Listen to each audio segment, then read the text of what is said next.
அதிசய கற்பாறை மகாராஷ்டிரா இந்தியாவில் இருக்கக்கூடிய மகாராஷ்டிரா மாநிலத்தில் கண்டுபிடிக்கப்பட்டிருக்கிறது. இந்த கற்பாறை 50 அடி பரப்பளவில் 15 சுற்றுப்பாதை கொண்டுள்ளது. 2000 ஆண்டுகள் மிக பழமையான ஒரு அதிசய கண்டுபிடிப்பு.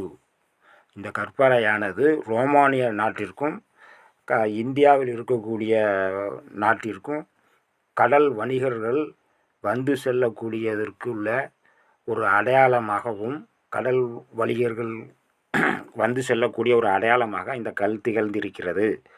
ரோமானிய நாட்டிற்கும் நமக்கும் தொடர்பு இருப்பதை இந்த கல், அதிசய கற்பாறை கல் நம்மளை காட்டிக் கொண்டிருக்கிறது. இது இந்தியாவில் இருக்கக்கூடிய மகாராஷ்டிரா மாநிலத்தில் கண்டுபிடிக்கப்பட்டிருக்கிறது.